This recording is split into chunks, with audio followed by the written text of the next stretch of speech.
আসসালামু আলাইকুম, সবাইকে শুভেচ্ছা জানাচ্ছি। মাসুম মাহবুব দেখছেন ওপেন দ্য ইউটিউব চ্যানেল এবং মাসুম মাহবুব ফেসবুক পেজ। আজকের ভিডিওটি পক্ষ এবং বিপক্ষে ভাগ হয়ে যাবে আমার দর্শক, কারণ আমি একটি সোশ্যাল মিডিয়ায় পোস্ট করার পর আমি দেখছি অনেকেই সমালোচনা করছেন, অনেকে পক্ষে কথা বলছেন। সমালোচনাকারী কম, পক্ষে বলার সংখ্যাটা বেশি। বিদেশে বসে থাকা একজন বাংলাদেশী, এবং আমার জানা মতে তিনি বাহিরে কোনো গণমাধ্যমে কাজ করেন, বাংলাদেশের কোনো গণমাধ্যমের সাথে সংশ্লিষ্ট নন, একটি ভিডিও রিলিজ করেছেন। এবং সেটি হলো আমাদের খুব সেন্সিটিভ জোন, বাংলাদেশ বিমান বন্দরের ভেতরে একটি চেকপোস্টের, যেখানে আমাদের বিদেশ যাওয়ার ক্ষেত্রে সর্বশেষ চেকটি করা হয়, একেবারে সব। সেখান থেকে একটি ভিডিও, গোপন ভিডিও আমরা ইতিমধ্যে দেখেছি। সেখানে দেখা গেছে আমাদের উপদেষ্টা, তরুণ উপদেষ্টা আসিফ মাহমুদ সজীব ভুইয়া তিনি বিদেশে যাচ্ছেন। সাংবাদিক সেই ভিডিওটি প্রচার করে বলেছেন, আসিফ মাহমুদ সজীব ভুইয়ার ব্যাগের ভেতরে একটি গুলি ভর্তি ম্যাগজিন পাওয়া গেছে, পিস্তলের ম্যাগজিন। আমরা সাংবাদিকের বর্ণনায় পেয়েছি তথ্যটি, কিন্তু ম্যাগজিনের ছবি টবি পাইনি। পেয়েছি আসিফ মাহমুদের এয়ারপোর্টের ভেতরে ঢোকার প্রবেশের সেই দৃশ্যটাই। দুটো প্রশ্ন নিয়ে আজকে আলোচনা করব। এক, আসিফ মাহমুদ সজীব ভুইয়া কেন এই ম্যাগজিন বহন করেছে? আর দ্বিতীয় বিষয়টি হলো, কি করে একজন ভিনদেশী সাংবাদিকের কাছে, যিনি ইসরায়েলেরও গণমাধ্যমে কাজ করেন, বুঝতে পারছেন ইসরায়েলের গণমাধ্যমে কাজ করা ব্যক্তিরা কাদের এজেন্ট হতে পারে, এটাও বোধ করি আমরা সন্দেহ করতে পারি। তার কাছে রাষ্ট্রের এই গোপন স্থানের সিসিটিভি ফুটেজ কি করে গেল? খুব সেন্সিটিভ ইস্যু নিয়ে কথা বলছি, তাই খুব মনোযোগ দিয়ে শুনবেন। প্রথমে আমি আপনাদের ভিডিওটা এক নজর দেখাবো, তারপর আমি কথাটা বলতে চাই আপনাদের সাথে।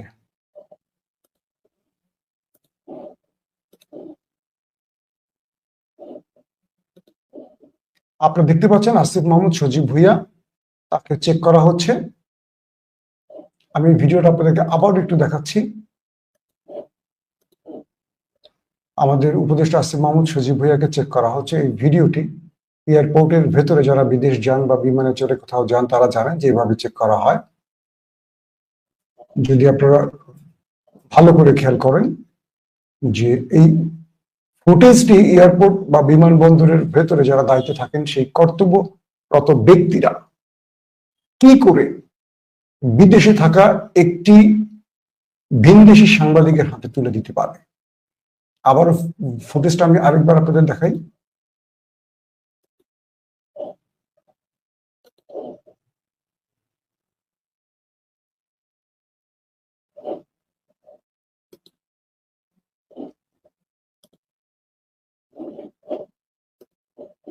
আপনারা দেখেছেন ফুটেজটা, আমি আপনাদেরকে সেখান থেকে সেই সাংবাদিক যে কথাগুলো বলেছে সেখান থেকে আমি তার পোস্টের কিছু বিবরণ আমি আপনাদের শোনাতে চাই। প্রিয় দর্শক, সে সাংবাদিক লিখেছেন, বিমানবন্দরের নিরাপত্তা তল্লাশিতে উপদেষ্টা আসিফ মাহমুদ সজীব ভুইয়ার ব্যাগ থেকে উদ্ধার করা হয়েছে একটি গুলি সহ ম্যাগজিন। অস্ত্রটি অবশ্য তার ব্যাগে পাওয়া যায়নি, কিন্তু একজন উপদেষ্টা যিনি ছাত্র প্রতিনিধি হিসেবে দেশের ক্যাবিনেটে স্থান করে নিয়েছেন, তার ব্যাগে অস্ত্রের ম্যাগজিন কেন থাকবে? তিনি কি সাধারণ অস্ত্র বহন করেন? তার জন্য সরকারের নিরাপত্তা প্রটোকল আছে, অস্ত্র তো তাদের বহন করার কথা। আরো অবাক বিষয় হলো, আসিফ বিদেশে যাওয়ার প্রাককালে তার ব্যাগে অস্ত্রের ম্যাগজিন এলো কিভাবে? আসিফের কি আগ্নেয়াস্ত্রের লাইসেন্স আছে? এবং এই গুলি উদ্ধারের পর তাকে কোনো রকম জিজ্ঞাসাবাদ কি করা হয়েছে? এবং এবার তিনি বলছেন যে এবার আসছে দ্বিতীয় গুরুত্বপূর্ণ বিষয়, আসিফের ব্যাগে অস্ত্রের গুলি থাকার বিষয়টি ভিআইপি গেটে প্রথম চেকিং এর সময় অপারেটর সম্ভবত একটু উদাসীন ছিলেন, তাই প্রথম ধাপে ম্যাগজিনের অস্তিত্ব খুঁজে পাননি। কিন্তু বিমানে বোর্ডিং এর আগের চেক পয়েন্টে সৌভাগ্যক্রমে গুলি সহ ম্যাগজিনের চিহ্ন পাওয়া যায়, এবং তা আসিফের ব্যক্তিগত কর্মকর্তা নিয়ে যান। এই বিষয়ে করা বিভিন্ন সংবাদ ইতিমধ্যে প্রায় সকল গণমাধ্যম থেকে উধাও হয়ে গেছে। তাহলে বাংলাদেশের 2.0 তে গণমাধ্যম স্বাধীন কোথায় গেল? আচ্ছা, আমি যে কথাটি পড়লাম, আপনাদের পড়লাম, এটা তো আপনি হয়তো বা দেখেছি, এটা নিয়ে নতুন করে কিছু নেই। দুটো বিষয় খেয়াল করেন। একটা হলো, উপদেষ্টা আসিফের ব্যাগে ম্যাগাজিন আসলো কি করে? এটা ইচ্ছাকৃত না ভুলক্রমে? দ্বিতীয় প্রশ্ন হলো, তার কি লাইসেন্স আছে? তৃতীয় প্রশ্ন, যে একজন ক্যাবিনেট অর্থাৎ মন্ত্রী পদমর্যাদার ব্যক্তির কাছে এটা যদি অবৈধ হয়, এলো কি করে? এই যে প্রশ্নগুলো ছুড়েছেন সাংবাদিক, আমি তার উত্তর দিচ্ছি। প্রথম উত্তরটি হলো, আসিফ তার নিজের ফেসবুকে লিখেছেন, নিরাপত্তার স্বার্থে আমার লাইসেন্স করা বৈধ অস্ত্র আছে। প্রথম উত্তরে আপনি দেখেন, আসিফ বলছে নিরাপত্তার স্বার্থে আমার লাইসেন্স করা বৈধ অস্ত্র আছে। গণ অভ্যুত্থানের নেতৃত্বের ওপরে যেভাবে হত্যা চেষ্টা চালানো হয়েছে কয়েক দফা, তাতে রাখাটাই স্বাভাবিক, মানে অস্ত্র রাখার কথা বলছেন। যখন সরকারি প্রোটোকল বা সিকিউরিটি থাকে না, তখন নিজেদের এবং পরিবারের নিরাপত্তা নিশ্চিতের উদ্দেশ্যে লাইসেন্স করা অস্ত্র রাখা।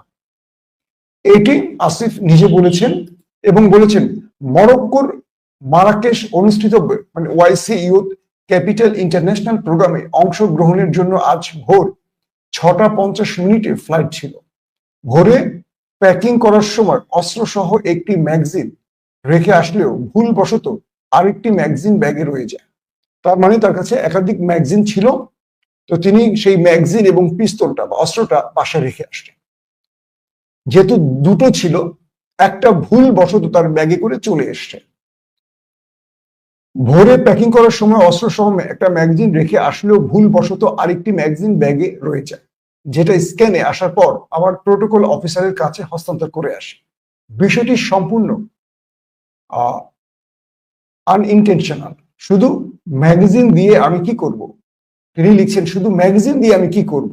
ইন্টেনশন থাকলে তো অবশ্যই অস্ত্র রেখে আসতাম না। এখানে অবৈধ কিছু না থাকলেও অনেকের জন্য এটা আলোচনার খোরাক বটে। আপনার আসিফের পোস্টটি আমি দুই পক্ষেরই দুটো পোস্ট পড়লাম। বিস্তারিত আলোচনা করার আগে আরেকটি প্রশ্ন করি আপনাদের।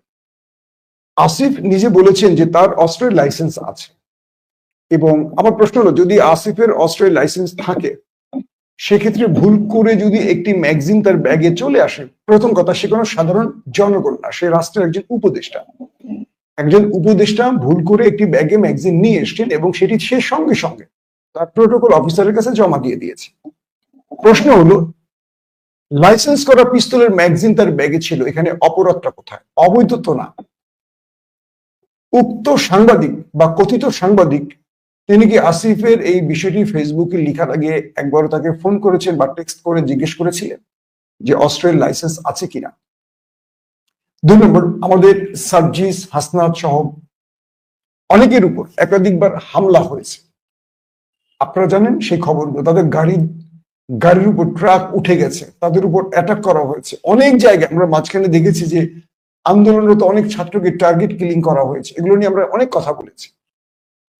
আমি তো ব্যক্তিগতভাবে নিজেই আবেদন করতে চাইতেছি এখন অস্ত্রের লাইসেন্সের জন্য।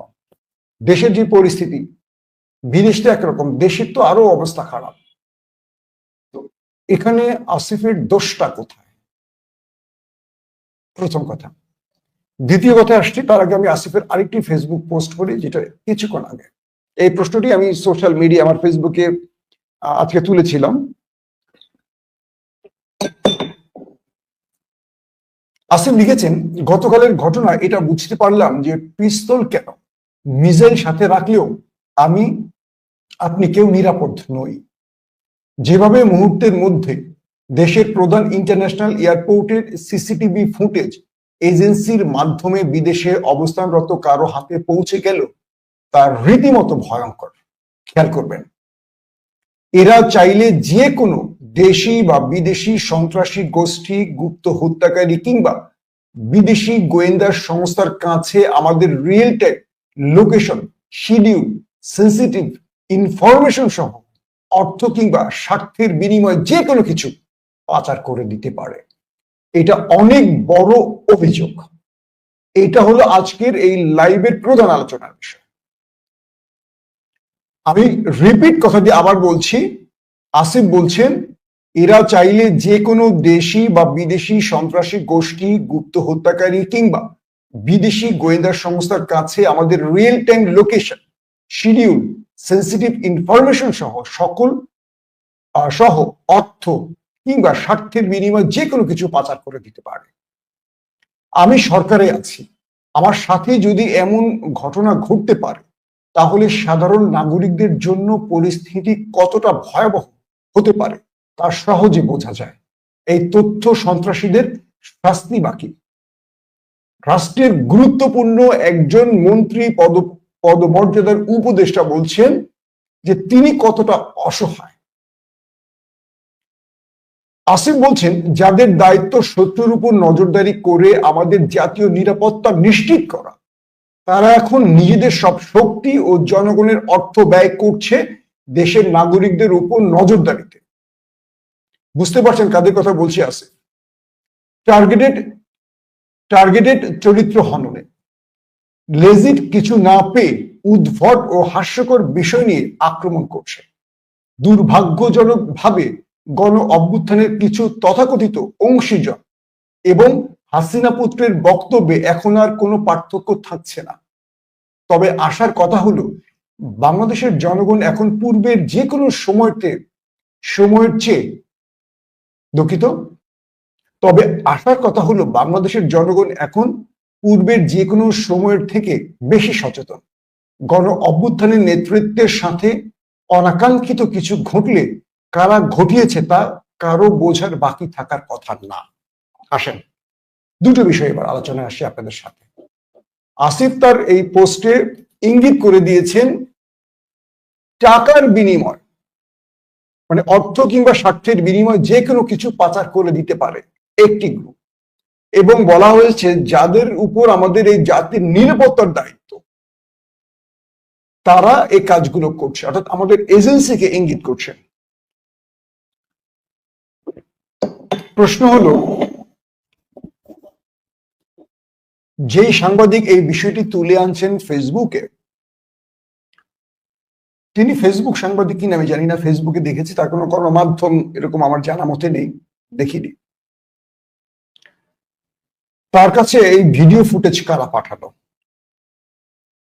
এই ভিডিও ফুটেজ পাঠাবার মতো ক্ষমতা বাংলাদেশের কোন এজেন্সি থাকতে পারে? যদি বাংলাদেশের কোনো এজেন্সি ভিনদেশি কোনো সাংবাদিকের কাছে এই ফুটেজ পাঠাতে পারে তাহলে আমাদের প্রধান উপদেষ্টা বা আমাদের উপদেষ্টা বা আমাদের কোনো মন্ত্রী, রাষ্ট্রের খুব গুরুত্বপূর্ণ ব্যক্তির রিয়েল টাইম যে লোকেশন, যেটা আসিফ বলছে, এই তথ্য যারা নিরাপত্তা দেবে আমাদের দেশকে, আমাদের দেশের জনগণকে, জাতীয় সম্পদকে, তারা যদি নিজেরাই এই কাজটি গোপনে কোনো ভিনদেশীদের হাতে পৌঁছে দেয় তাহলে টার্গেট কিলিং এর জন্য বা সেই ব্যক্তিকে অ্যাসাসিনেশনের জন্য বিদেশি গোয়েন্দারা অনায়াসে সে কাজটি করতে পারে। সাম্প্রতিক ইরানে যে ঘটনাগুলো ঘটে গেছে, আমরা কি দেখলাম?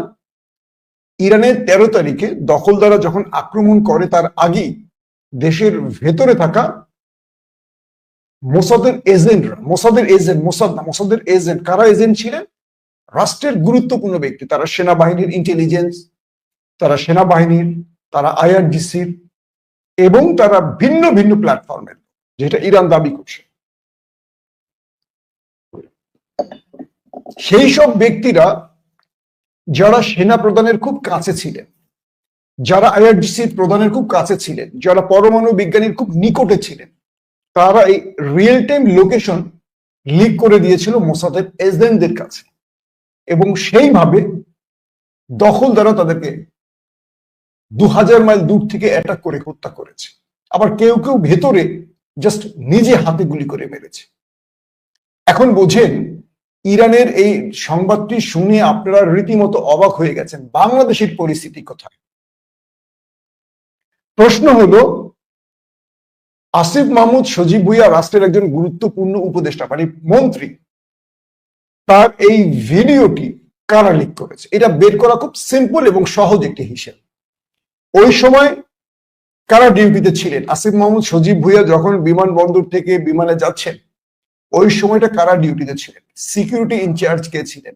সিসিটিভি ক্যামেরার ফুটেজের দায়িত্বে কে ছিলেন, এদের অফিস টাইম শিডিউলটি টান দিলেই দেখা যাবে। অনায়াসে তারা বলে দিবে যে আমাদেরকে অমুক এই ভিডিও দিতে বলেছে। যদি এই ইস্যুতে তাদেরকে শনাক্ত করে আইনি ব্যবস্থা না নেওয়া হতে পারে, আগামী দিন মনে রাখবেন যে কেউ অনেক বড় বিপদে পড়বে।